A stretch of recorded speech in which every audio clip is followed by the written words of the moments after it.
Luister aandagtig na my, sodat julle kan eet wat goed is en versadig kan word met die beste wat daar is.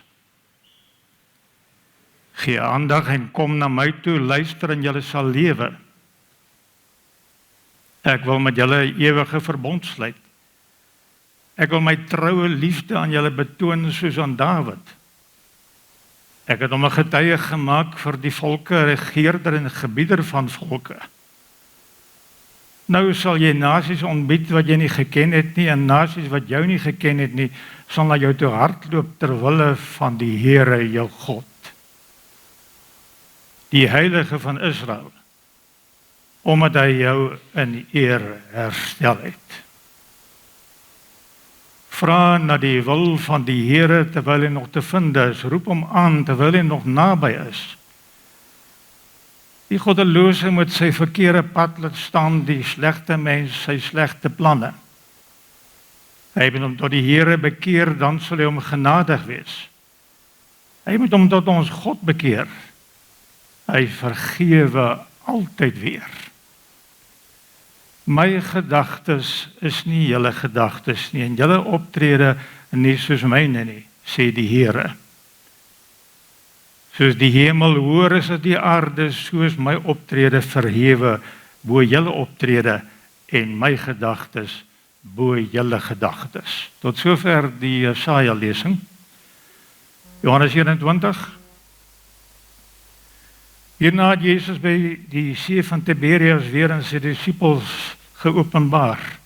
Hy het hom soos volg geopenbaar.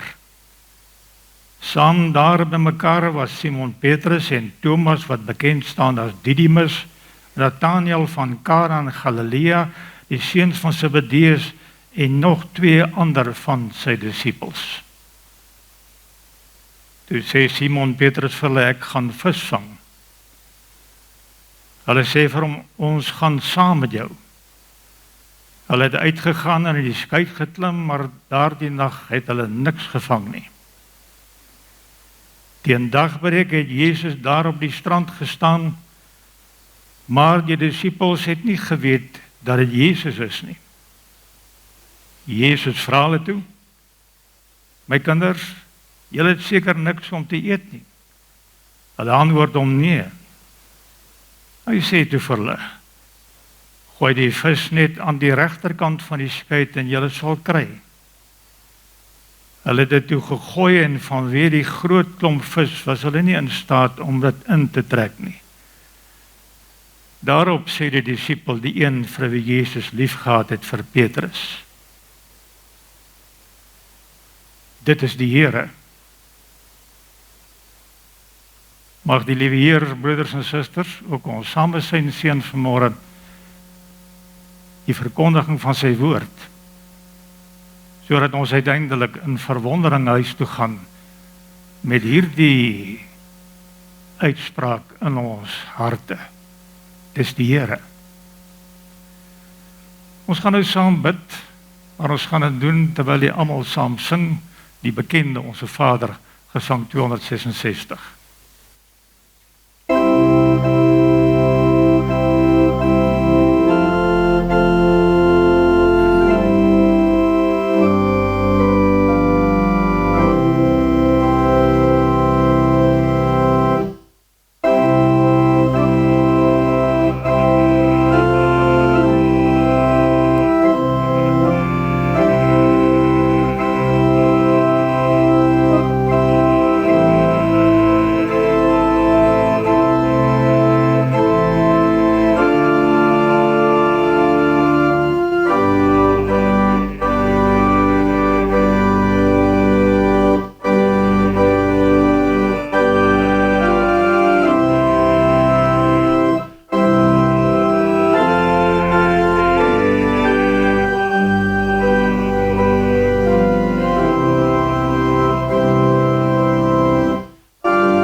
Broeders en susters, dit lyk vir my nogal taamlik algemeen dat wanneer ons nood en ellende van links en van regs en van voor en agter op ons afkom, ons uiteindelik so ver kom om op te kyk na die hemel.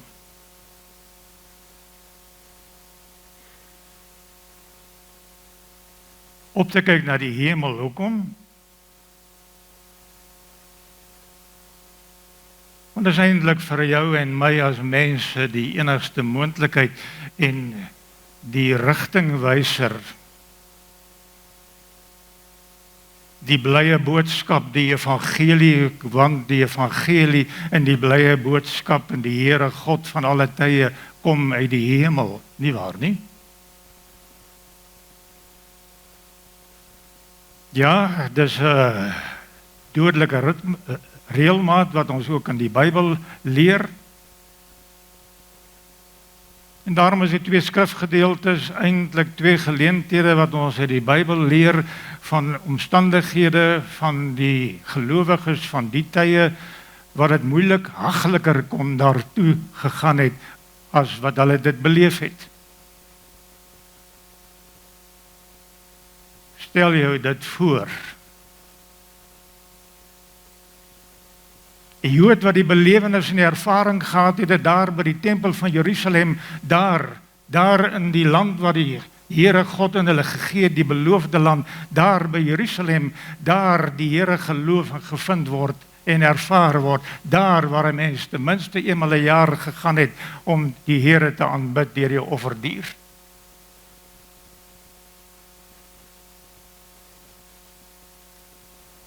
En wat het met hulle gebeur? Hulle is deur vreemdelinge in ballingskap weggevoer. Ver van die tempel van Jerusalem af.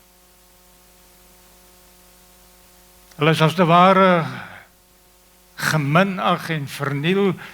Ja, Jahwe het vir die mense wat hulle onderwerp het, geen verskil hoegenaamd gemaak nie, want hulle het hom nie geken nie, die Here. En kan jy voorstel hoe dit daaraan toe was in die gewone daaglikse lewe, net soos vandag, mense wat begin moedeloos raak het en begin dink het, dit is verby, en daar gaan nie weer 'n verandering kom nie, dit is nou maar hoe dit is, en ons moet nou maar volhard daarmee, en so is dit nou maar. Tot op 'n dag. En iemand het hierdie middeldeel van Jesaja 40 tot 55 al beskryf as die 5de evangelie in die Bybel. Tot op 'n dag. Tot op 'n dag waar die blye boodskap helder en duidelik in hulle ore weer klink het en die Here sy profeet gestuur het om juist daardie boodskap aan hulle duidelik hoorbaar te verkondig, sodat hulle kan hoor en weet en ervaar en herontdek, die Here was nog altyd daar.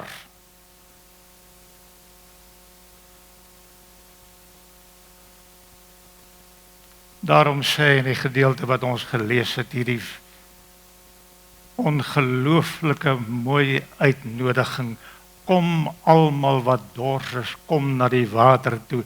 Die wat nie geld het, die kom koop en eet, sonder geld om te betaal, wyn en melk. Kom en beleef en ervaar, kom ontvang die heel beste, sonder geld. As jy dit vandag sê, sal mense jou ten minste vraend aankyk, met hulle eie gedagtegang, dat daar iewers in jou wêreld iets skeef geloop het, want dis 'n onmoontlike moontlikheid. Maar dis die evangelie wat in hulle harte klink, wat vir hulle sê, julle belewenis en ervaring onder die heerskappy van die Babiloniërs is duur en loop op niks uit nie, want vers 2 sê, waarom betaal julle vir iets wat nie brood is nie, en waarom werk julle vir iets wat nie kan versadig nie? Wat help dit? Julle is besig om julle tyd te mors.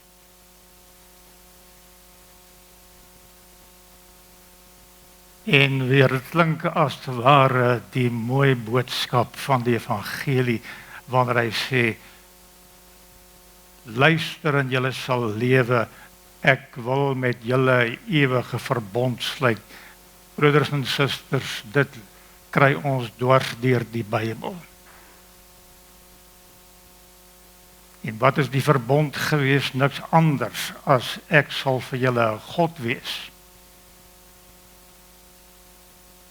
En julle moet vir my 'n volk wees.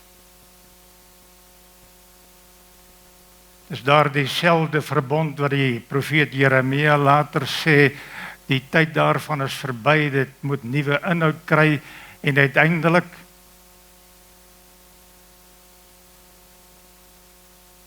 echo dit in gelowiges se ore, wanneer daar oor die Bethlehemsvelde nie kanonvuur en skote plaasvind soos nou nie, maar oor die Bethlehemsvelde engele kore weer klink, tekenen van God wat getrou is en die werk van sy hande maar nooit laat vaar nie. Daarom die reaksie daarop, die oproep daarop, soos wat die evangelie is, inderdaad, vra na die wil van die Here terwyl hy nog te vind is, roep hom aan terwyl hy nog naby is. Daarby gesê, is daar nog enige twyfel by julle? Het julle vergeet dat God is en dat God bly en dat hy onveranderlik is? Nee, sou vir hulle kom vra, het julle gedink die Here het julle versaak nadat hy toegelaat het dat julle as te ware weggevoer word deur die Babiloniërs en daar in die vreemde moes gaan worstel elke dag en sekerlik dikwels gedink het, dit gaan nie verander nie, ons is nou maar hier.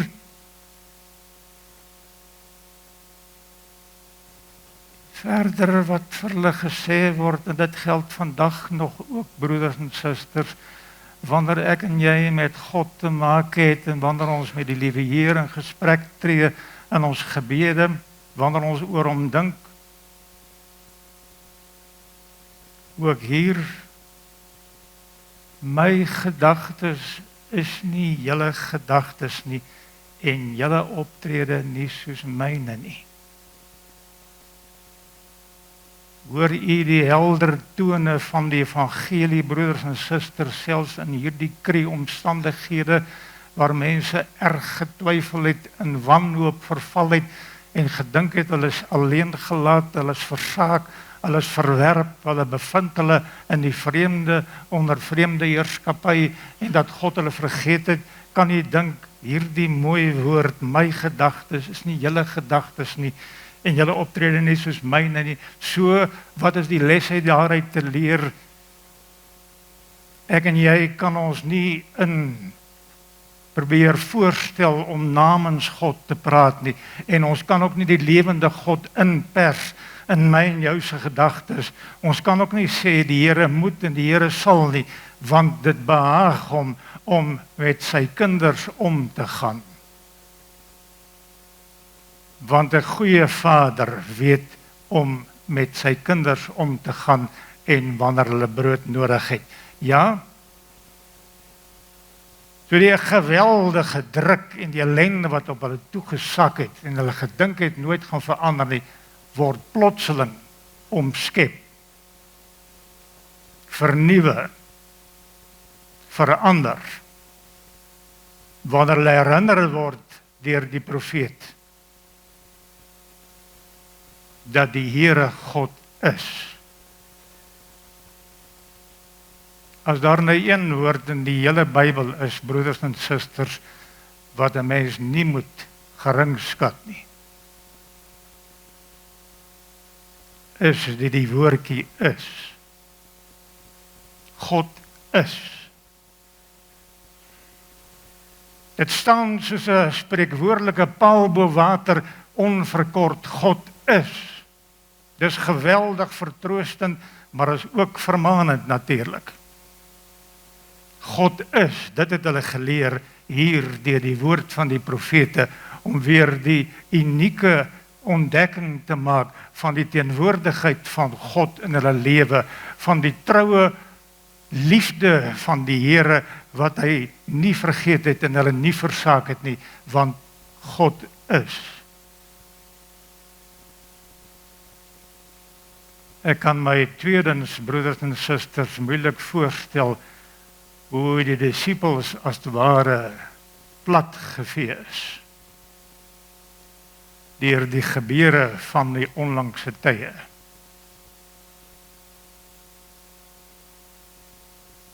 Hulle sê hulle harte was so brandend en hulle het so gehoop. Die openbare mening het ook gesê, is dit nie dalk hy nie? Is dit nie dalk die Messias wat gekom het, wat met 'n leermag al die vyande van Israel sou verdelg nie? En toe, uiteindelik, hierdie een wat hulle gedink het, dit sal doen, en gehoop het, dis dalk hy, word deur die owerheid gekruisig. En hy sterwe, net soos almal. Nie waar nie? Maar wie dit wil weet of nie, broeders en susters, ons kan dit vir mekaar vanmôre ook sê, jy gaan sekerlik sterwe, en jy kan daaroor murmureer, maar so is dit ongelukkig. Hulle het oor Jesus ook so gedink.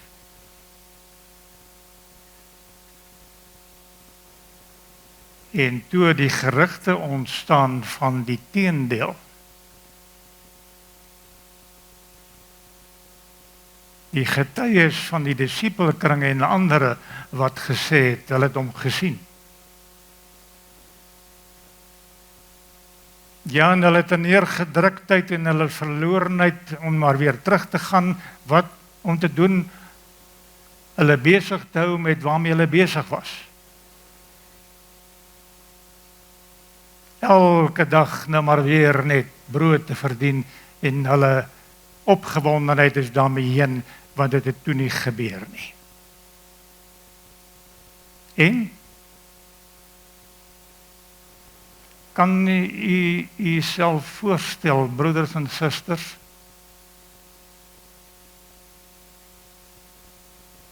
hierdie geleentheid wat hulle rustige gang van elke dag waarin hulle uitgelewer was, skielik versteur word. Want skielik ontdek hulle en skielik sien hulle wie praat met hulle. Ja, wie is hy? Die Jesus van Bethlehem, die Jesus van Paasfees, die gekruisigde Heer.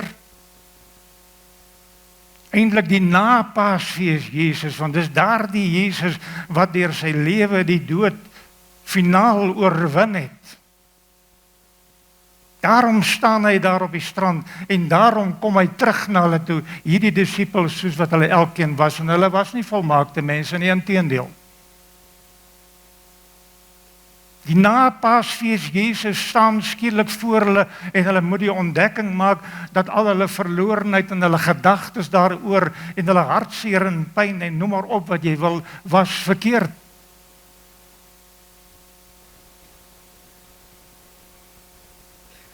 Want die feite van die saak is wat hulle met die oog ook voor hulle sien, is hy leef. Hy leef. Hierdie Tiberias belewenis van die disippels wat hulle moes ontdek het en weer gemaak het, dalk tot hulle verleentheid, hy leef. Jesus het opgestaan, soos wat hy vir hulle gesê het. Hy het die dood oorwin, hy lewe tot in ewigheid. Hy is die hoof en heer van die totale wêreld. Hy het alles gemaak uit niks uit en onderhou dit tot vandag toe nog, broeders en susters.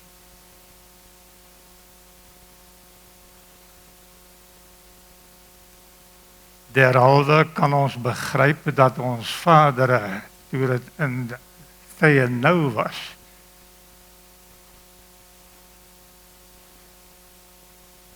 uiteindelik uiting gegee het van die geloof waarmee hulle geleef het tot hiertoe. Jy sien, daardie geloof wat 'n mens beleef en ervaar wanneer jy die Bybel lees en wanneer jy dalk 'n kans het om 'n gebed te doen. En wanneer die moeilikheid en die ellende so opgestapel raak rondom jou, dat 'n mens nie meer weet nie, is dit die geleentheid veral wanneer 'n mens, ander tye ook natuurlik, maar in hierdie omstandighede, wanneer 'n mens werklik opkyk na die hemel, daarom, ag broeders en susters, en kom ons laat nou maar die argumente, of dit nou vir almal van toepassing was, of nie, of nog is, soos wat ons dikwels hoor.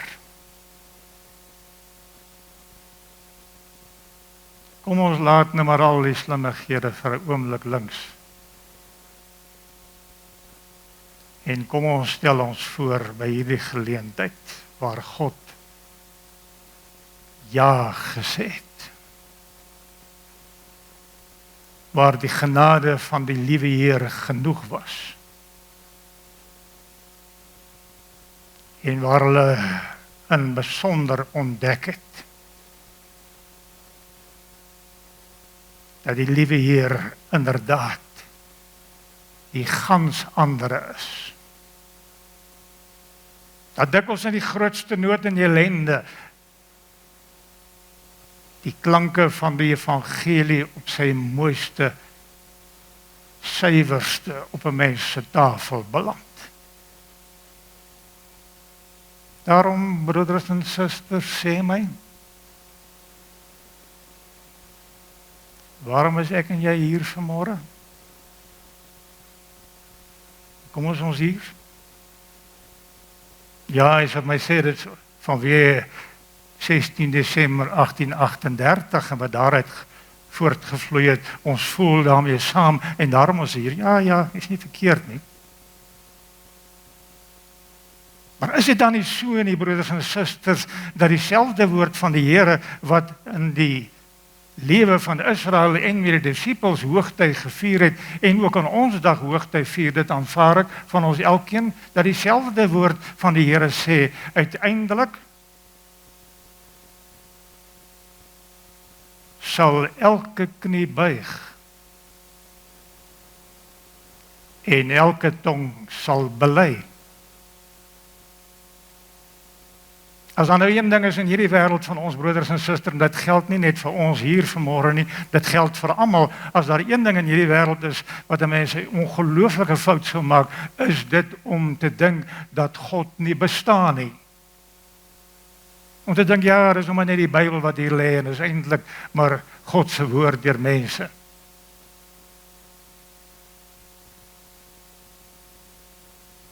Daarom,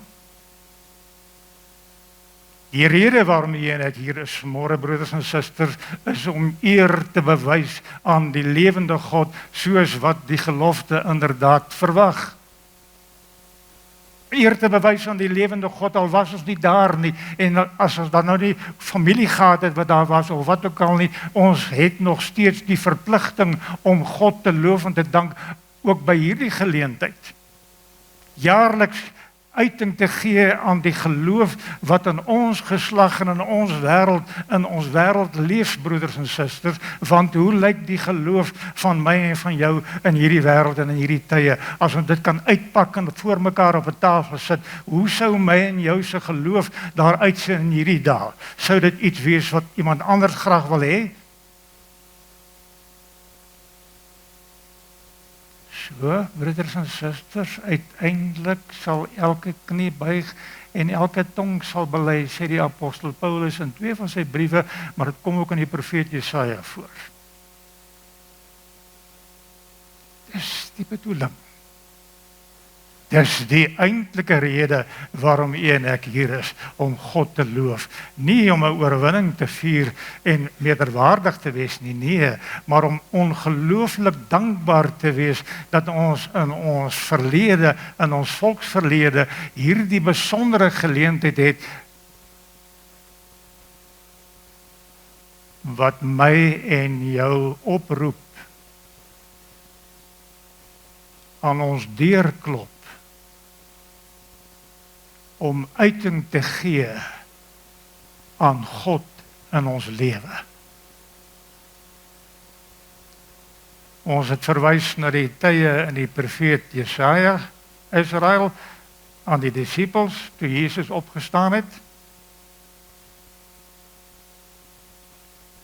Hoe lyk die wêreld waarin ek en jy leef?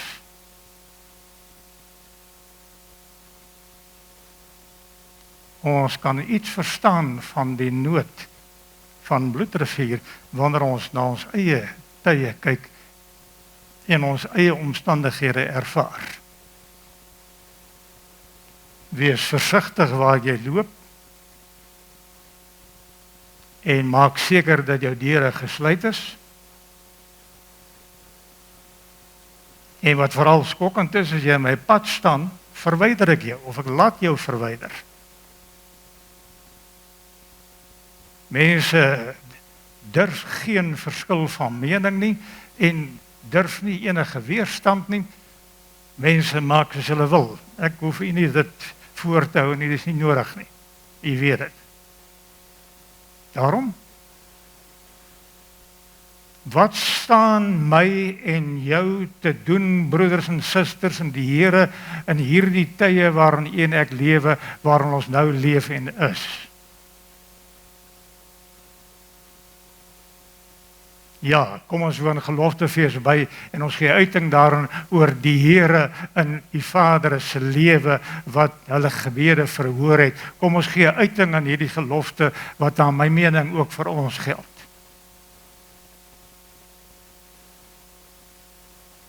Maar weet die broeders en susters, ons omstandighede is dalk slegter en swaarder as wat hulle sin was. Maar is in 'n sekere sin ook veel makliker.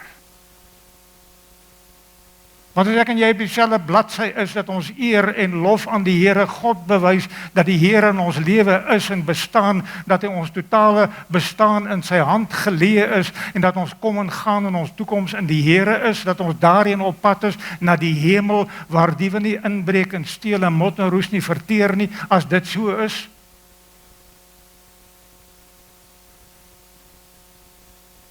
Kom ons gee uiting aan ons lewe, daar waar ons elkeen is en bestaan.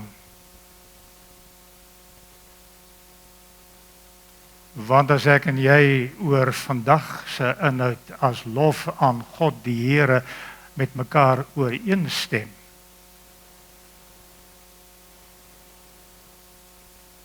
droog dit op wanneer 'n Sondag naderkom. Of beleef ons dit in die verlenging van mekaar? Word dit by my en by jou 'n voorneme, 'n hartlike voorneme, 'n blye boodskap om die boodskap, die evangelie van die Here te omarm en te beleef en te ervaar en te kan sê, my Here en my God.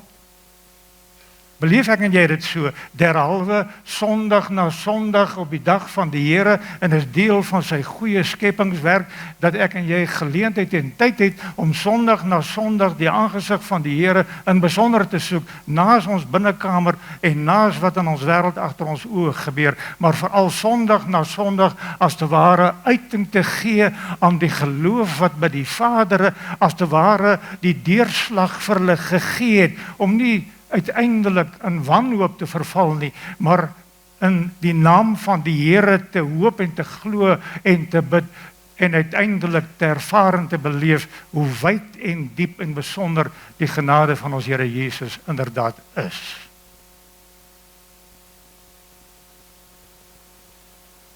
Daarom, broeders en susters in die Here, hedendaagse mense wat nog uiting gee aan die gelofte en die geloftefees op hierdie dag, meen ek, is ook mense wat jy Sondag in die kerk behoort te verwag. Of hoe?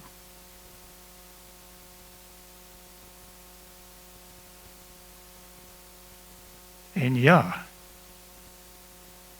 die kerk is niks anders as die liggaam van Christus nie. En voor jy begin wonder en begin tel en wonder waar moet jy aanmeld, die antwoord,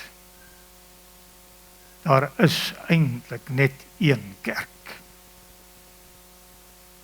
Die een heilige algemene Christelike kerk. En ons poog om deur ons optrede daaraan uiting te gee. Daarom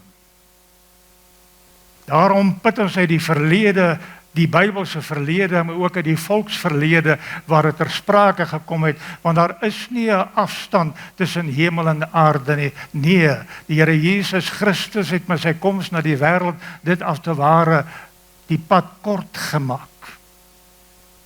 Maar meer nog, ook my en jou se toekoms en verwagting verander, dat dit nie alles hier stol, hier 6 voet onder die aardkors nie, nee, maar uiteindelik eindig in die hemel. Daarheen is ek en jy op pad, broeders en susters, en dis dieselfde geloof, meen ek, wat vir die voortrekker vadere tot troos was. Daarom het hulle gedoen wat hulle gedoen het, en daarom het hulle die vrymoedigheid geneem om aan God 'n gelofte te doen. Broeders en susters, u en ek, kom ons gee uiting daarin, deur ons daaglikse lewe, Sondag na Sondag, om die Here te loof en te dank. Dan kyk ons na die wêreld rondom ons en beleef ons met groot, ongelooflike, eindelose dankbaarheid, God regeer.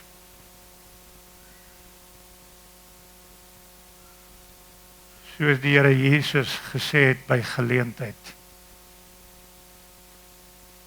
gaan jy nou en gaan doen net so.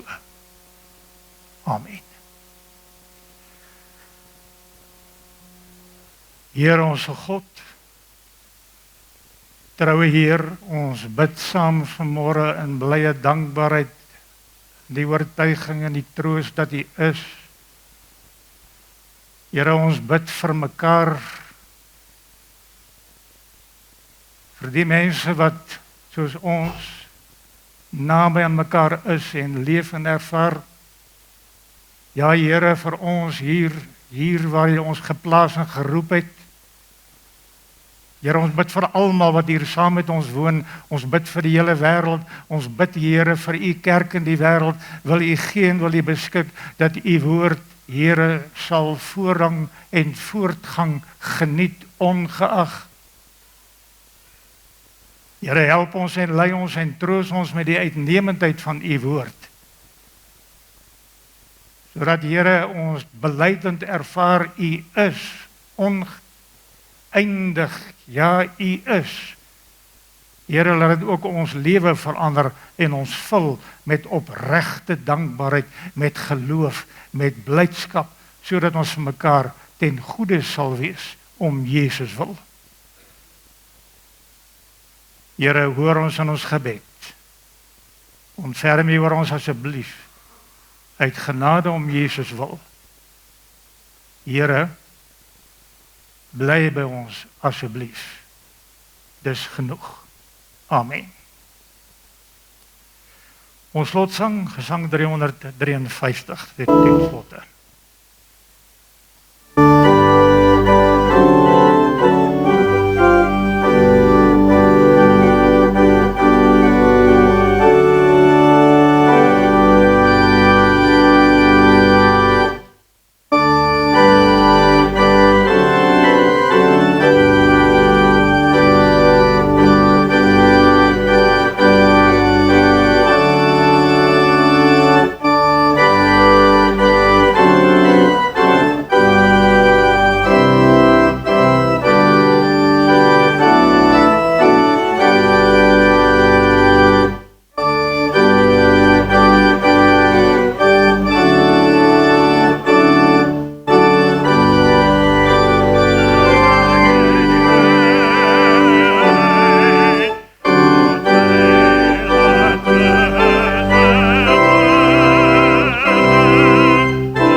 Gaan in vrede en ontvang die seën van die Heer. Die Here seën en behoeding. Die Here verhef sy aangesig oor en gee vrede. Die Here laat sy aangesig oor u skyn en wees u genadig. Amen.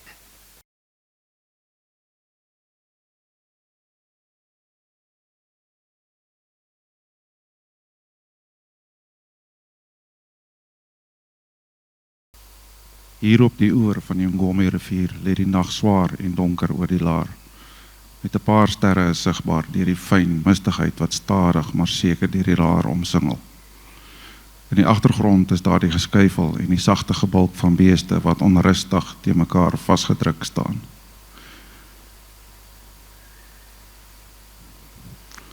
Langsal was die 16-jarige Dirkie en sy pa Andries Albertyn. Elkeen worstel met sy eie gedagtes en onbeantwoorde vrae. Kort wil Dirkie iets sê, maar dan bedink hy homself. Miskien sal sy stem bewe as hy praat. Dalk sal sy pa dink hy's 'n lafaard. Hy versit homself op sy veldstoel. Sy hart klop onstuimig. Hy wonder of hy sy pa kan vertel hoe hy voel. Hy is bang. Bitter bang. Die naggeleide klink soos oorverdowend hard en het voel of 1000 paar oë na hom kyk. Andries kyk stip na die donkerte agter die wa. Die flou lanternlig aan die sweepstok flikker spookagtig teen die wiegende grashalms. Hy kan aanvoel Dirkie is bang. Vir jong man het sy seun al so baie deurgemaak en nou staar hy weer die dood in die gesig. Vir 'n oomblik vernou sy oë. Hy dink terug aan Vegkop.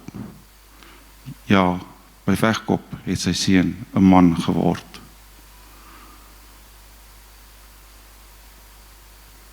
Met vingers wat brand en oë wat traan, het hy sy ma die kruitsakkies vol geskep, onverpoos en vasbeslote, selfs toe die Matabele soos 'n donker golf voor hulle spoel en die lug gevul word met die gesuis van assegaaie en die gedreun van donderende geweerskote. Dirkie is vandag nog maar steeds halfkind, al moet hy môre 'n man se geweer dra. As sy ma vanaand hier was, sou sy haar hand strielend deur sy hare vryf. Vir my sou sy gesê het, moenie jou vrees in sy hart plant nie. Dirkie sien sy pa se oë sagter word. Die lyne om sy mond is nie meer so ferm nie. Dit is asof 'n onsigbare hand hulle glad gestreel het. Hy sien 'n klein glimlag om die mondhoeke vorm. Die vrees wat nog pas daar gelê het plek gemaak vir 'n nuwe sekerheid. 'n Sekerheid wat diep vanuit sy binneste opwel. Andries hurk vorentoe en sit nog 'n stomp op die vuur. Hy dink aan Dirkie se droom. Die seun wil eendag sy eie plaas hê. Hy wil 'n perd hê wat 16 hande hoog staan. Hy wil op sy stoep sit en na die berge kyk. En hy wil in die aande met sy kinders speel. As Dirkie maar net kan besef dat ons God magtiger is as die duisende barbare daar buite. Ons veg vir 'n toekoms van vryheid en selfbeskikking. Dit is hoekom ons hier staan. Môre veg ons nie net vir ons lewens nie. Ons veg vir 'n toekoms, vir daardie plaas, vir daardie stoep en vir daardie nageslag. 'n Sagte roering word in Dirkie se bors wakker. Hy dink vir 'n oomblik aan Martie. Ai toggie. Sy is 'n mooie meisiekind. As hy eendag sy plaas koop, gaan hy oom Hannes vra of hy met haar mag trou. Dit is saam met haar wat hy op die stoep wil sit en met hulle kinders speel. Hy dink aan die gelofte wat 7 dae terug by die eerste keer by Wasbank deur die kommando aan God opgedra is. Die gelofte rus swaar op sy gemoed, maar hy is bly hy het dit saam met sy pa afgelê. Daar is skielike geblaas en 'n gemaal by die beeste. Dirkie voel hoe sy hart vinnig geklop. Die beeste kan die gevaar aanvoel. Voordat hy homself kan keer, skuif hy nader aan Andries. Dit is asof 'n ongesiene hand hom na sy pa toe stoot. Andries merk die spanning in Dirkie se oë. En met die een arm beskermend om sy skouer, laat hy 'n rustige en doelbewuste sug ontsnap. Die sug is soos 'n streelende hand wat Dirkie se senuwees kalmeer. Vir 'n enkele oomblik is hulle gedagtes soos 2 strome wat onverwags in dieselfde bedding vloei. Die gevaar, die verantwoordelikheid, die stille besluit om saam staande te bly. Ek is bang, pa. Ek is net 16. Ek het nog nie 'n man doodgeskiet nie. Wat as ek nie kan nie? Dapperheid beteken nie jy voel geen vrees nie, Dirkie. Dapperheid is om jou man te staan, al voel jy bang. Elke man hier voel vrees, ek ook. Maar ons vertrou dat God die uitkoms in sy hand hou. En die gelofte, pa, wat as ons dit nie onderhou nie?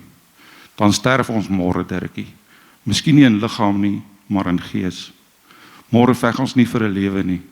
Ons veg vir God se koninkryk. Wat ook al môre gebeur, ons moet in die lig van die Here staan. God is getrou. Hy sal oorwin. In daardie oomblik word hulle senuwees 'n anker.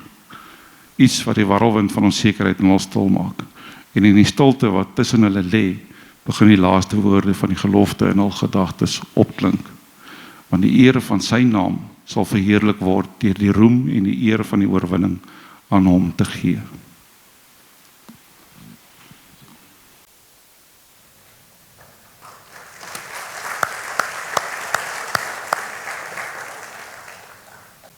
Kom ons hernie die gelofte soos wat dit daar op die skerm staan. Hier staan ons voor die heilige God van hemel en aarde om 'n gelofte aan hom te doen, dat as hy ons sal beskerm en ons vyand in ons hand sal gee, ons die dag en datum elke jaar as 'n dankdag, soos 'n Sabbat sal deurbring, en dat ons 'n huis tot sy eer sal oprig waar dit hom behaag, en dat ons ook aan ons kinders sal sê dat hulle met ons daarin moet deel, tot nagedagtenis ook vir die opkomende geslagte. Want die eer van sy naam sal verheerlik word deur die roem en die eer van die oorwinning aan hom te gee. Jy kan gerus sit.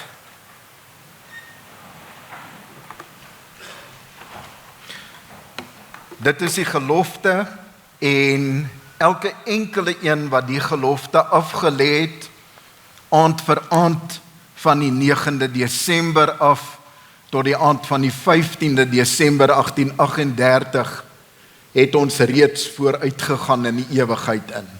Elkeen van hulle is oorlede en ons is die draers van daardie gelofte. Ek wil vandag die gedagtegang rondom die gelofte en die gebeure van 16 Desember 1838 probeer betrek op dit wat elkeen van ons persoonlik raak.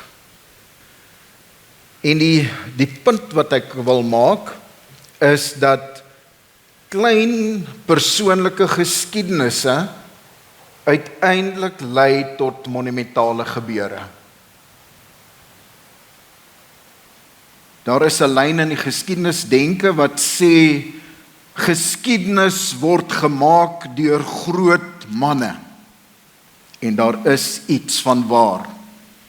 Dink aan Alexander die Grote, Darius die Grote, soveel verskillende leiers deur tyd heen wat 'n groot rol gespeel het in die geskiedenis wat opgeskryf is. Meer onlangs sou ons talle name kon noem uit die Anglo-Boereoorlog, generaal Delarey of generaal De Wet, generaal Smuts, en die geskiedenis wat daarna gevolg het, Botha en Smuts, Hertzog. Jy sou naam op naam kon stapel en sê, dis die manne wat die groot geskiedenis gebeure laat gebeur het.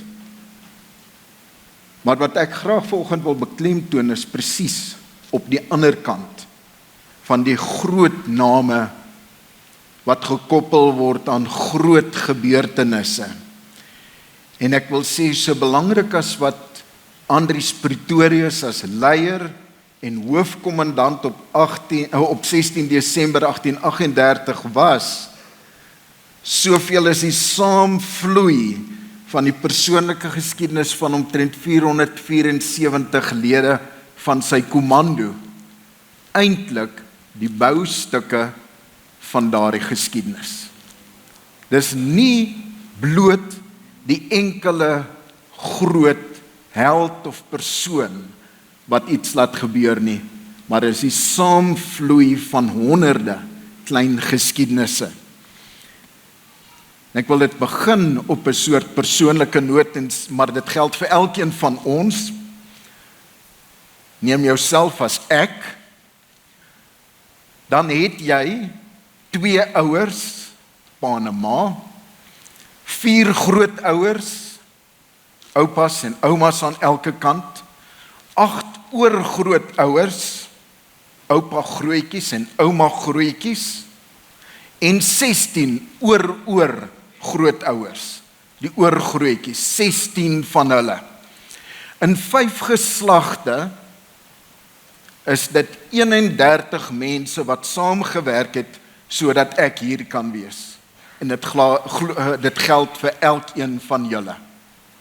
As jy reeds 'n oupa of ouma is, dan staan jy in die middel van hierdie 5 geslagte wat ek noem. As jy 'n kind is met nog geen nageslag nie, dan is jy die 5de en terug tot by 5 geslagte gelede, is dit 31 mense wat almal wie se bloed saamgevloei het, wie se geskiedenisse saamgevloei het, wie se vanne daartoe aanleiding gee dat jy eintlik deel is van 26 families. Die van wat jy dra, in my geval is dit Boshoff, is die 5 geslagte op vaderlike lyn. Maar onmiddellik aan die begin, split dit en daar is 'n moederlike lyn. In die tweede geslag terug, oupas en oumas, is daar 'n oupa wat my van dra en 'n ouma. Ander kant gaan dit so voort. Niemand is 'n eiland nie. Nie een van ons is eintlik 'n eiland wat homself of haarself kan isoleer van die wêreld rondom ons en sê, ek staan op my eie, ek leef my eie lewe, ek deel niks met niemand nie. Jy is deel van 'n uitgebreide familie, jy kom ergens vandaan. Dit is so dat elkeen van ons nie bevoorreg is om ons ouers of ons grootouers te geken het nie, maar hulle was daar, anders was ons nie hier nie. Baie klein groepie mense is bevoorreg om hulle grootjies te ken. Ek wil vra, is hier iemand wat gebore is en hulle grootjies geken het? Hier is 'n handvol mense, watter wonderlike voorreg. Dink altyd in Psalm 145, as daar sê, geslag op geslag sal die Here dien. As mens by 'n doopgeleentheid staan, en daar's 'n pa en ma wat 'n babietjie ten doop bring, en 'n oupa en ouma, of 'n paar oupas en ouma, en 'n grootjie, kan hierdie klein babietjie nie sy of haar geluk tel nie.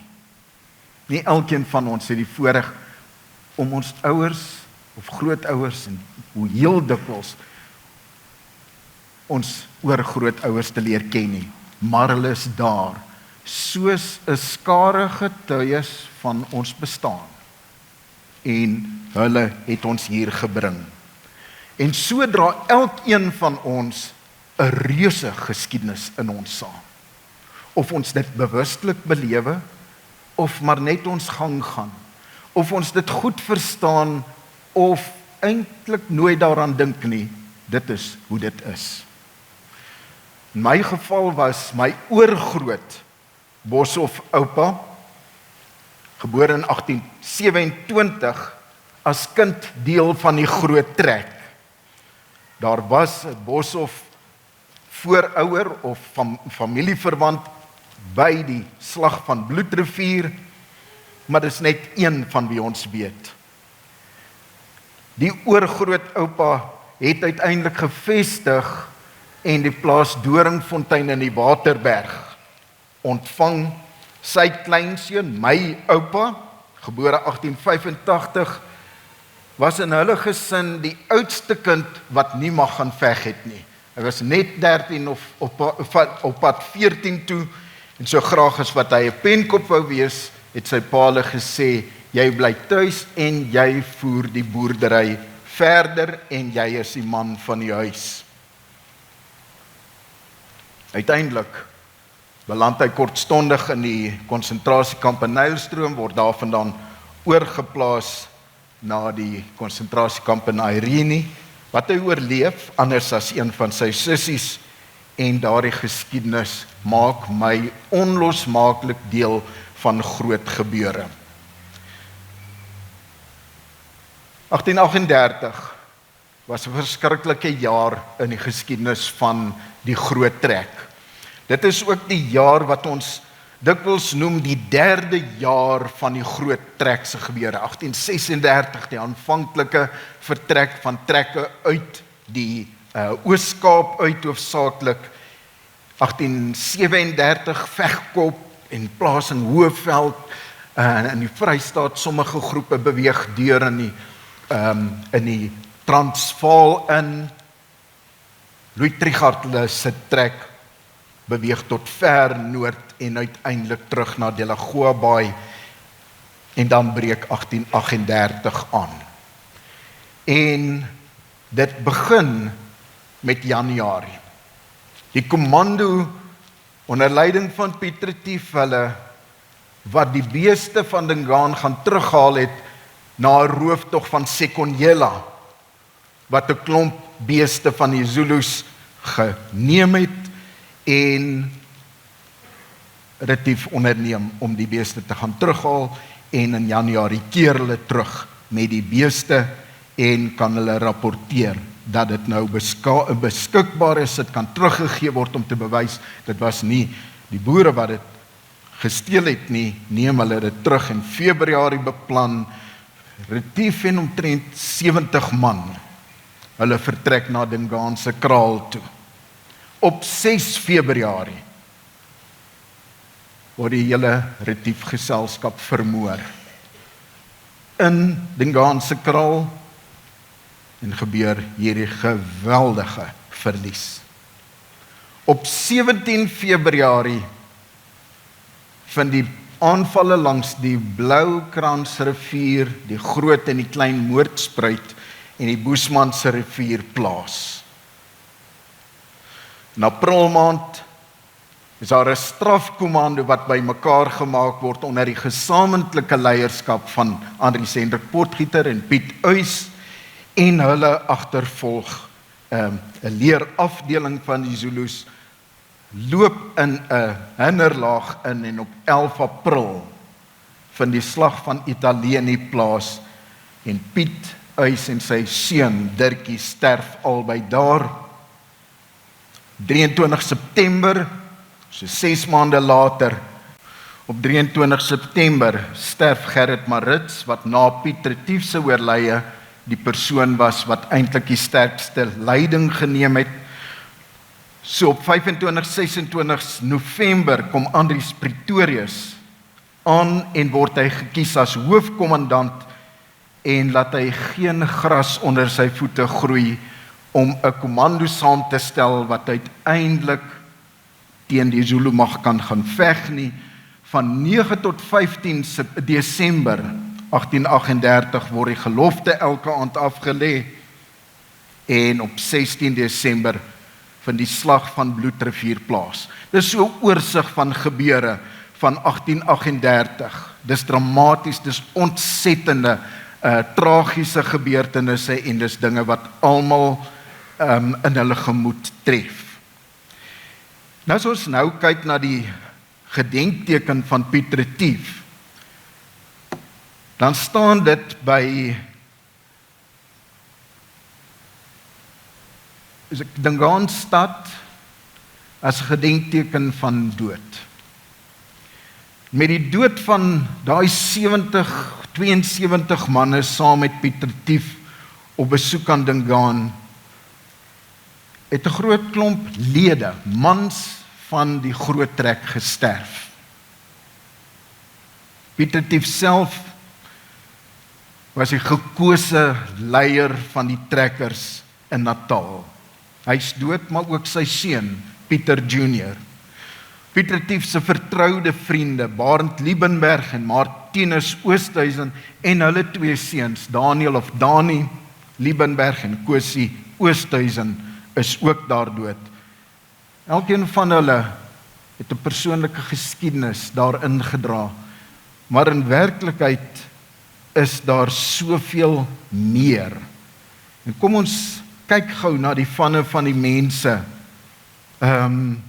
wat daarso gesterf het. Hulle is Meyer, Greiling, Oosthuizen, Liebenberg, Opperman, Oukamp, Basson, De Beer, Van den Berg, Beukes, Botha, Botma, Breed, Klopper, Labeskagni, Malan van der Merwe, Pretorius, Robert, Skeepers, Smit, Versagie, De Wet, Breitenbach, Klaasen, Silje, Van Dijk, Esterhuizen, Fourie, Grobbelaar, Hatting, Holsted, Hugo, Jooste, Jordaan, De Klerk, Marie, Van Skalkwyk, Toute en Van Vuren. 'n hele groot klomp families is betrek by hierdie gebeurtenis. En as jy nou reken dat jy, behalwe jou eie van, nog 26 ander vanne in jou bestaan het, net 5 geslagte gelede, dan besef jy hoeveel vanne en families geraak word deur gebeurtenisse wat jy doen en waarin jy deelneem. So, 'n hele groot klomp individue en deur hulle families word geraak deur die groot gebeurtenisse. Nou moet ons eintlik afvra, wat is dit wat hier gebeur het? Die moord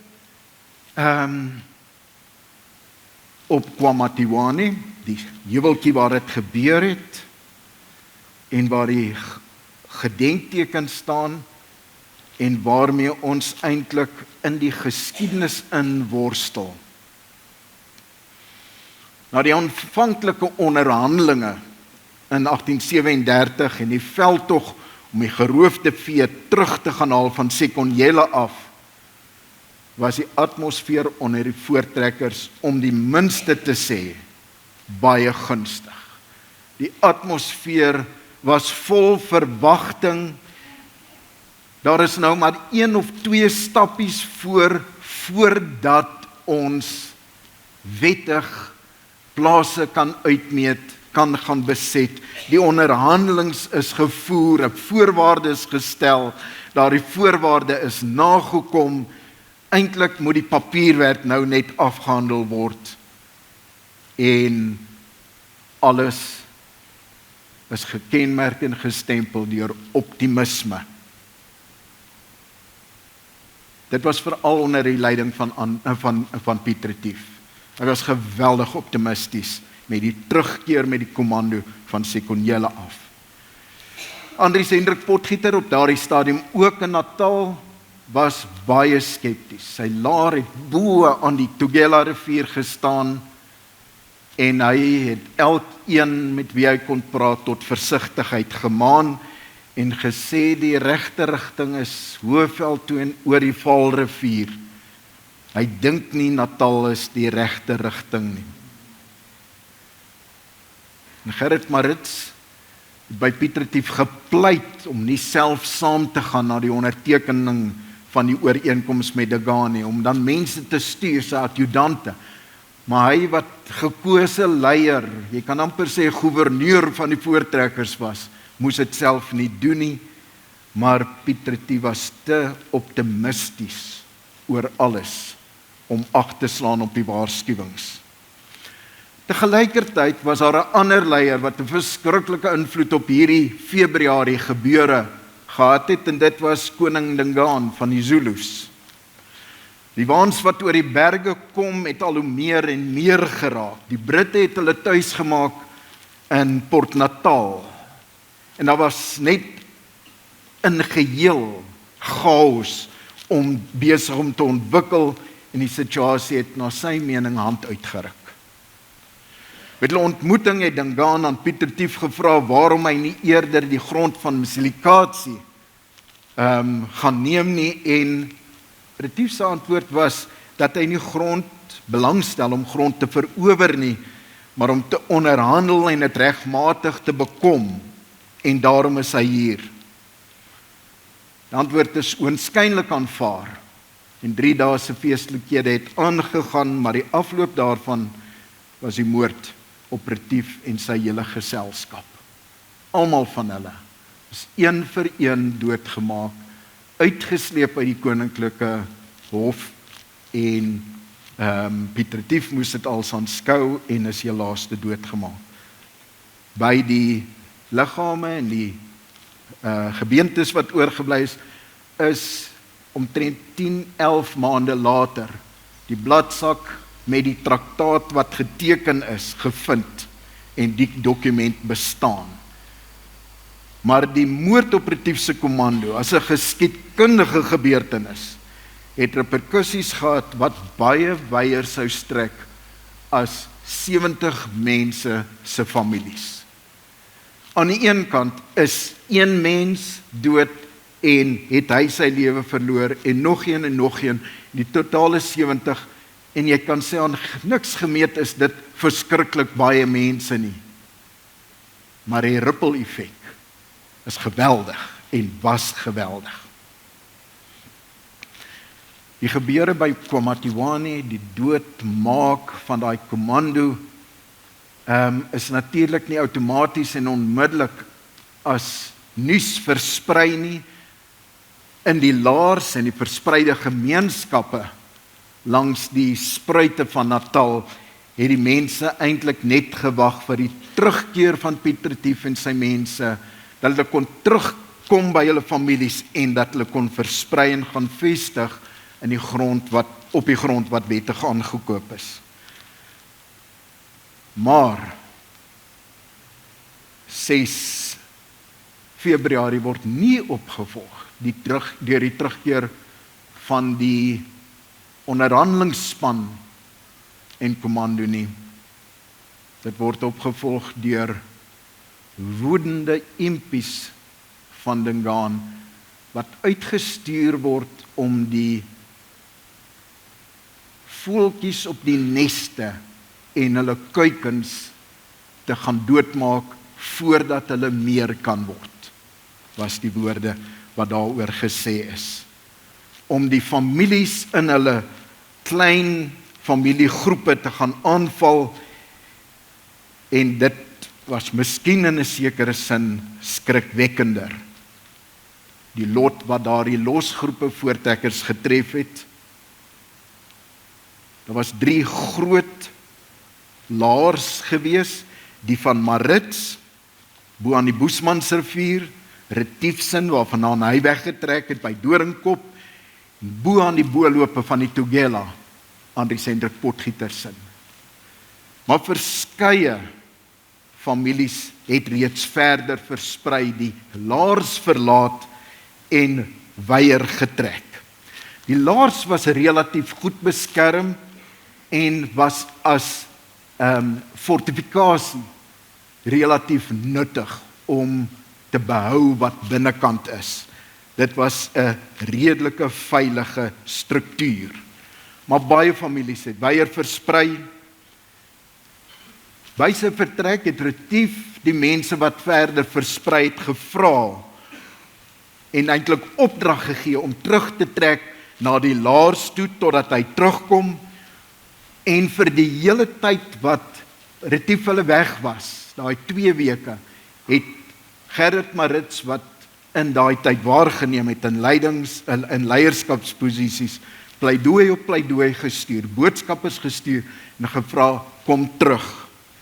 Maar daai voorste families het geweier om nader aan die groot laars te trek.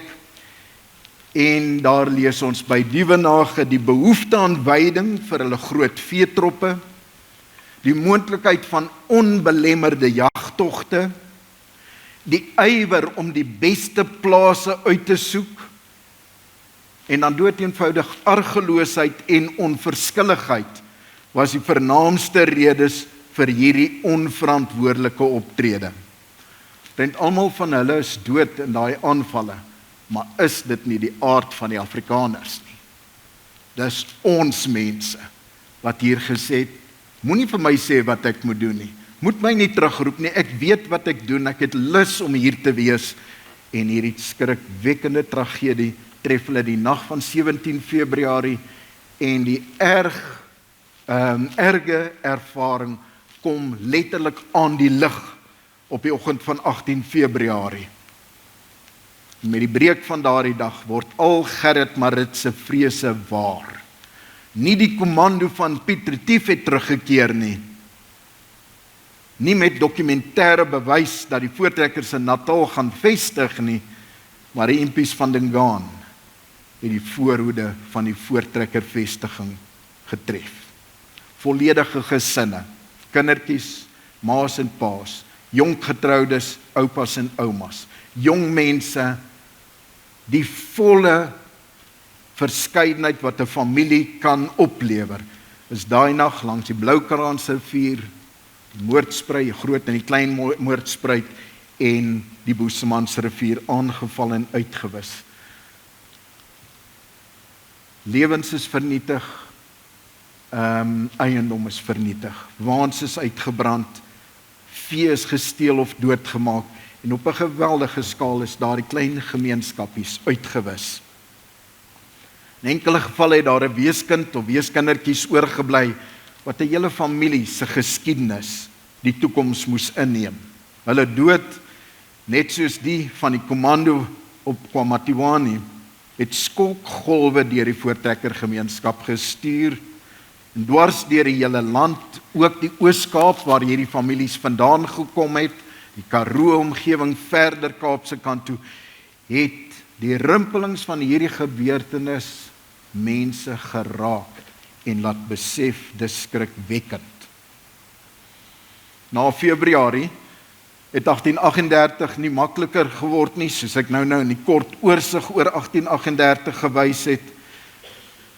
Daar was skielik 'n groot klomp weduwees, groot klomp weeskinders, ontsettende armoede, omtrent alle vee van die voortrekkende groepe is geroof en daar was hongersnood, daar was nood wat dikwels nie in besonderhede beskryf word in die geskiedenisboeke nie. Hierdie 6, 7, 8 maande van Februarie deur na die einde van die jaar toe was 'n verskriklike tyd. Die mislukking van Piet Uys en Andries Potgieter se kommando, wat uiteindelik genoem word die vlugkommando, wat geëindig het in die hinderlaag by Italië, was verskriklik in April maand. En Piet en Dirkie is albei dood, Dirkie Uys se jeugheldedaad om by sy pa te bly tot die einde toe, byna soos die van ons hoorbeeld nou. Die besluit van Andries Potgieter om sy vroeëre voorkeur uit te voer en terug te trek teen die berg op, oor die Hoëveld en oor die Vaal te gaan, het 'n groot klomp mense saamgeneem en hy het versit uit Natal uit en dit het 'n groot impak op mense gehad. Dit het deels gevolg oor die oneenigheid wat gevolg het op die veldslag by Italië, waar Piet Uys sy lewe verloor het. Dit was 'n interessante kombinasie met daai kommando. Het hulle die gesamentlike leierskap gegee aan Andries Hendrik Potgieter en Piet Uys, maar die persoonlikhede was heeltemal verskillend. Piet Uys was haastig, hy het 'n besluit onmiddellik geneem, hy was baie dapper en doodsveragtend. Andries Hendrik Potgieter was berekend, hy was rustiger, hy het die sake baie beter in oënskou geneem en heeltemal anders reageer as Piet Uys, en die twee se leierskap kon nooit werklik gel nie en het uiteindelik op die mislukking van die slag van Italië uitgeloop. Andries Hendrik Potgieter is beskuldig dat hy deel daar aan die mislukking gehad het en het gesê, maar ek wou mos lankal nie hier wees nie. Almal wat my wil volg kan gaan en groot getalle mense het saam met hom vertrek. Natuurlike leier Gerrit Maritz, wat na Piet Retief die voortou geneem het, was 'n siek man. En in September 1838 sterf hy op die ouderdom van 41 jaar. En verdere plan het eintlik net moeiliker en moeiliker gemaak. Voor sy dood het Gert Maritz sterk leiding gegee en hy het verskillende groepe geaktiveer, laars gekonsolideer en met mense in die Kaap gekorrespondeer, briewe uitgestuur en om hulp gevra. Maar hy het ook die mense in Natal, in die familiegroepe en in die laars bemoedig en hulle gevra om geloof te behou. En een van die mense na wie hy 'n brief gestuur het, Andries Pretorius, het by die aankoms van die brief reeds gereed gestaan met 'n trekgroep wat saam met hom sou vertrek Natal toe en hy kon die planne net versnel en sy besluit wat hy geneem het uitvoer en die mantel het op hom geval om die trekkers verder te lei. Die voortrekkers in Natal het besluit om hulle man te staan en die dood van hulle familielede te wreek. Die simbool van die opstaan om seggenskap oor eie lewe op te eis is die persoon van Andries Pretorius. Maar weer eens wil ek sê, Andries Pretorius is 'n soort van die groot man in die geskiedenis, maar die samestellende dele is familie op familie, gesinsgroep, individue, dapperes, banges, knapskuts, mense wat maar net 'n sweep kan klap. Die hele versameling van die mensdom was die mense wat die volgende gebeure moontlik gemaak het. 'n Kommando is onder Andries Pretorius se leiding saamgestel. Hy is as hoofkommandant verkies en van die ander kommandante en swaan wat reeds ervaring van Zulu oorlog gehad het interessant teruggestaan omdat nie een van hulle onder die ander wou staan nie. Daar dink ons aan mense soos Hans de Lange en enkele van die ander, maar hulle het verenig onder Andries Pretorius se leiding. En die eerste ding wat hy gedoen het, daarso in die laaste week van November, is dat hy met daai offisiere met Zulu oorlogervaring vergader het en gesê het, wat het gebeur? Wat is die strategie? Wat is die werkswyse? Wat moet ek verwag? Wat moet ons verwag gaan gebeur? En hy het wyd en suid gekonsulteer om te hoor, wat is aan die gang? Want hulle het geweet, 'n bepalende slag sou moes plaasvind om in Natal te kon vestig. Elkeen van hulle wat deel word van hierdie kommando bring sy eie geloof, sy eie vrese, sy eie geweer, sy eie perd, sy eie wa, sy eie hartseer geskiedenis van die pas afgelope moorde en alles wat in daai jaar gebeur het, saam met elke ander een. En so word dit eintlik 'n versameling, 'n kommando van mense wat bagasie dra, wat daar by mekaar kom. Pretorius het hom vergewis van wat hulle te wagte moes wees, en hy was baie diep onder die indruk van die dissipline, die dapperheid, die strategiese vermoë en die sterk leiding wat die Zulu leer gekenmerk het, tot op daardie stadium. Hy het besef dat hulle veldtogte nie uit die lug geval het, maar net moordlustige individue was wat rondgehardloop het nie, maar dat dit goed georganiseerde regimente onder bevel van hoër offisiere en laer offisiere was wat geweet het waarmee hulle besig is.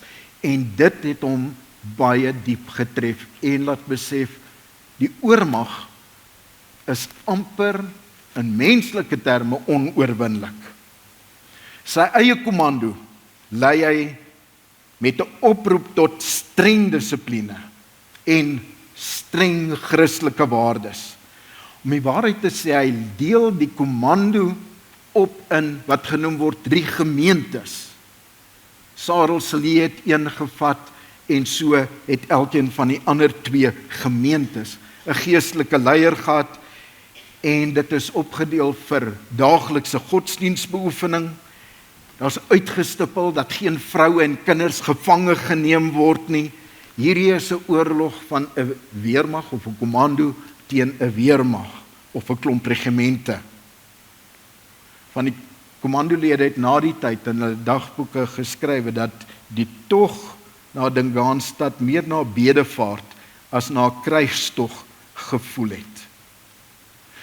Die idee om die gelofte af te lê het geleidelik ontstaan. Andries Pretorius het die kern van die kommando bymekaar gemaak en toe is die oproep weier en weier gestuur. En algaande het dit gegroei tot ongeveer 474 mense en hulle het besef, dis omtrent ons volle getal. Sarel Silje en Andries Pretorius het die gedagte van 'n gelofte bespreek, maar Silje was baie huiwerig daaroor. Hy was besonder beswaard omdat hy die aard van die mens geken het.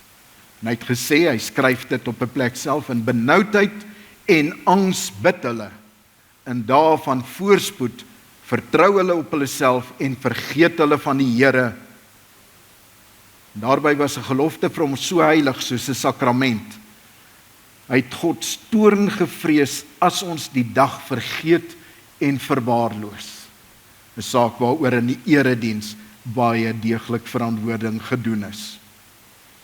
Uiteindelik met instemming van die gemeentes het Sarel Silje by die oggenddiens van Sondag 9 Desember 1838 vanuit Andries Pretorius se tent die diens gelei vir die hele kommando.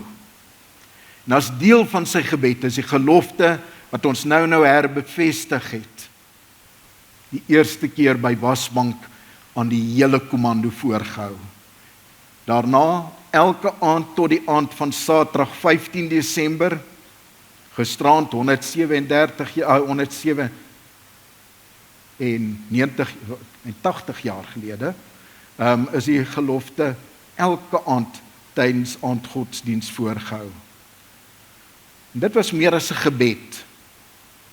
Hierdie gelofte was in 'n geestelike sin die gom wat 'n klomp mense, elkeen individu, vasgegom het tot 'n eenheid en hulle so saamgebind het.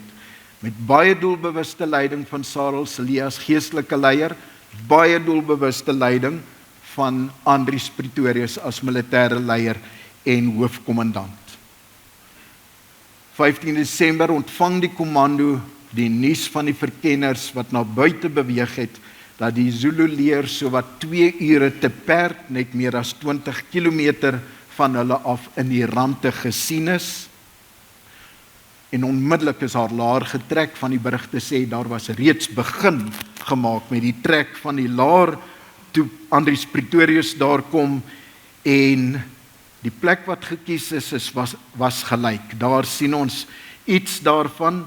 Hier is die simboliese waalaar van bronswaans wat vandag daar staan, maar is 'n gelyk area, 'n oop terrein aan die oewer van die Nkomispruit, of wat later genoem is bloedrivier, weens die hoeveelheid bloed wat daar afgevloei het, en langs 'n diep spoelsloot, 'n ideale terrein om 'n waalaar te beskerm.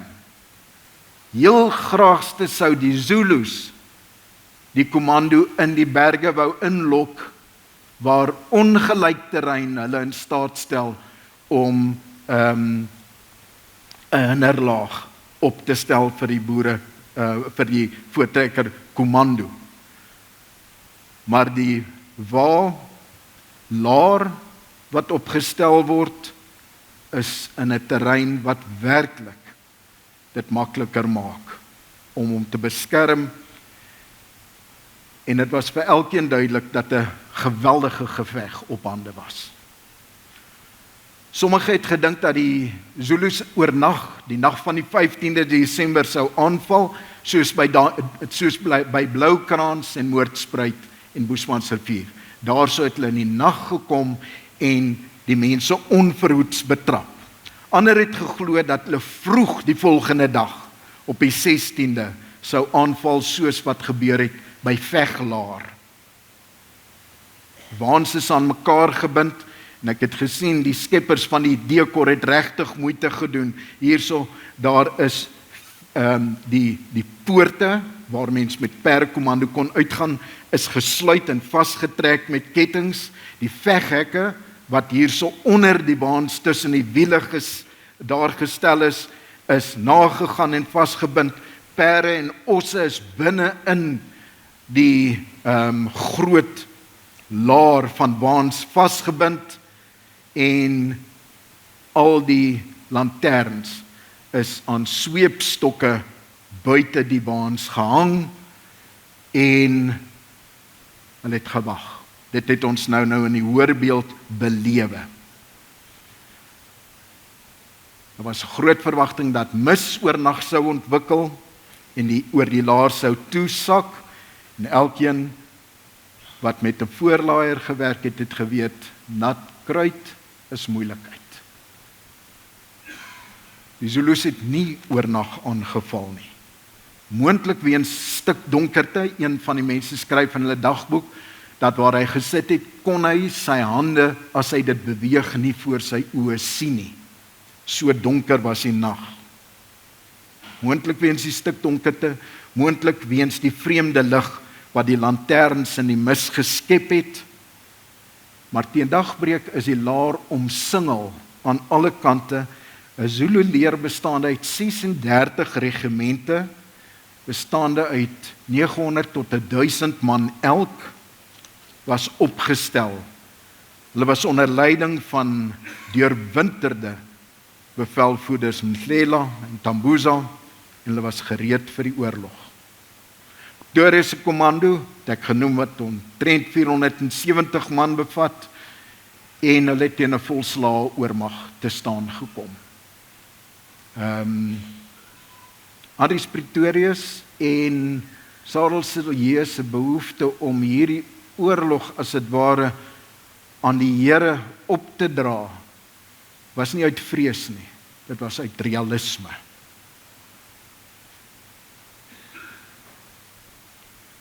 En elkeen van hierdie mense binne in die laar was eintlik maar net 'n gewone mens, insluitende Andries Pretorius.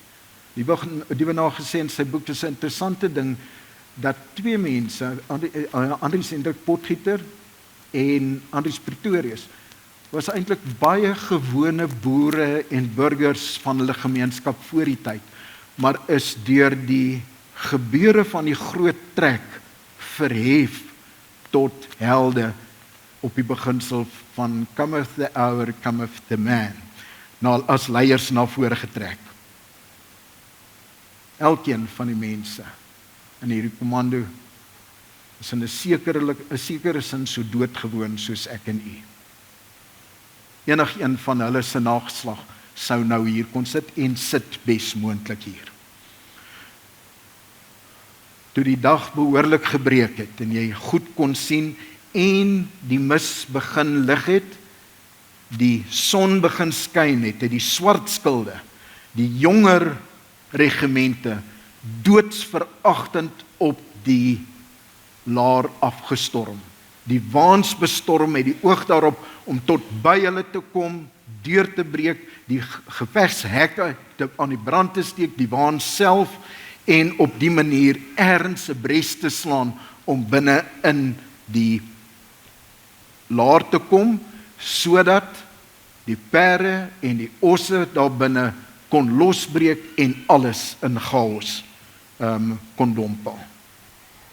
Gelid op gelid het gevolg, moontlik vir so lank as 'n uur en 'n half tot 2 ure onophoudelik, maar die verdediging vanuit die laar het gehou. Daarna het die Zulus teruggetrek, ongeveer 600 tot 900 meter ver terug. Die wit skilde, die senior soldate, het deur hierdie eerste aanvalle afstand behou, rustig gebly, maar die gewere was verskriklik warm. Daar's alle rede om te glo dat Mhlela en Tambuza geweet het dat om die geveg uit te rek uiteindelik groot moeilikheid veroorsaak vir diegene met vuurwapens, met voorlaaiers. As die lope te warm word was die moontlikheid vir 'n ontploffing in jou hande te groot. Tog trek hulle terug met verlies van baie soldate, maar ongeveer 'n uur later word hulle uitgelok om weer te storm. Pretorius se voorneme was om die geveg so gou as moontlik tot 'n einde te bring, en hy stuur sy broer Bart uit met 'n perdekommando en vra, gaan daag hulle uit om weer aan te val.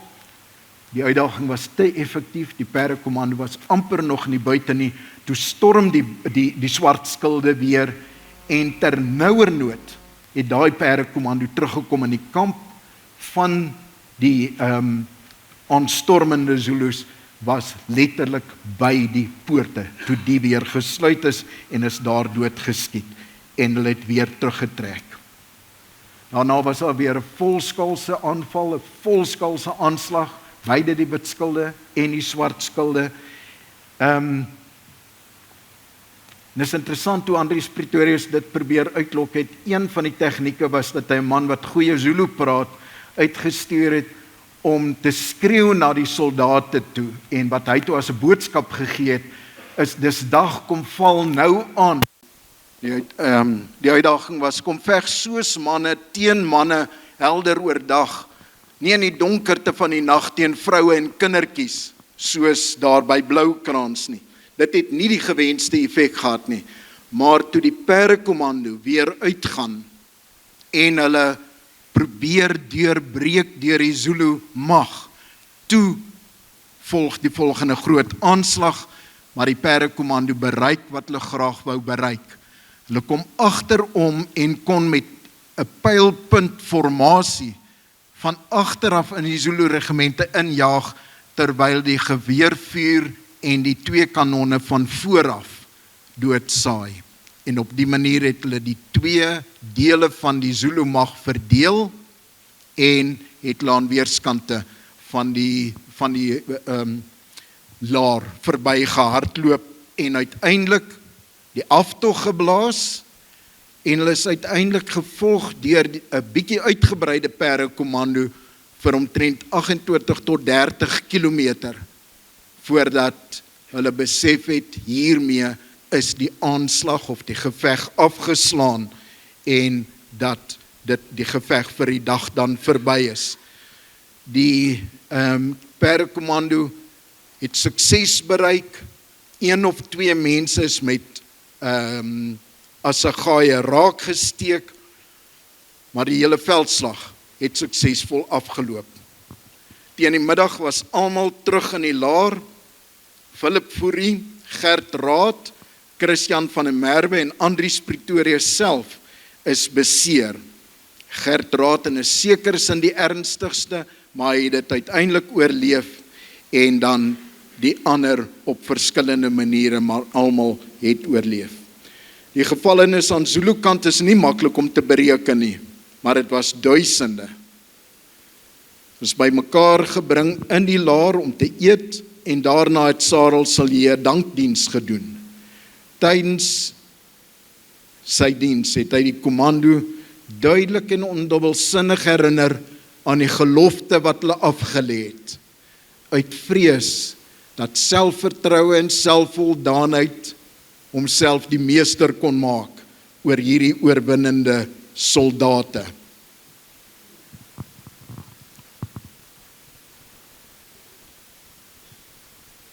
Sarel Silje herinner ons ook daaraan.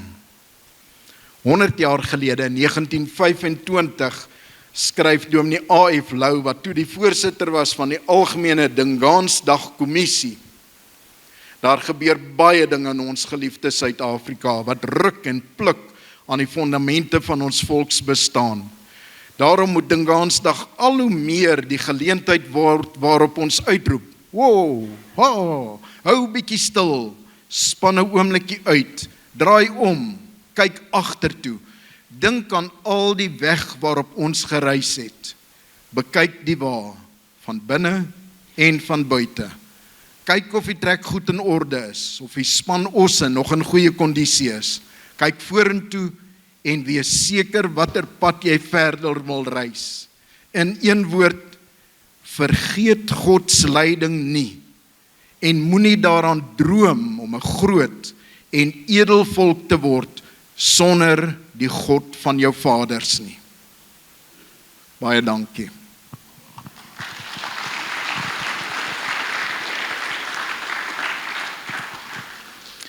As ek mag, wil ek namens my en Elfriede, my vrou, baie dankie sê vir die ontvangs hierso en my vriend en kollega in Pretoria, Teens Kriek, het gevra dat ek sy groete ook saambring hierheen. Hulle is in die Oos-Vrystaat op die oomblik. Anders het hy gesê hy dalk saamgery en kom feesvier. Hulle bly nou daar baie naby aan ons. Vir ons was dit 'n ontsettende groot voorreg om hierheen te kom, Paul. Baie dankie vir julle komitee, Wynand wat met my onderhandel het en elke ander wat dit vir ons 'n baie aangename geleentheid gemaak het. Dit is werklik 'n besondere geleentheid.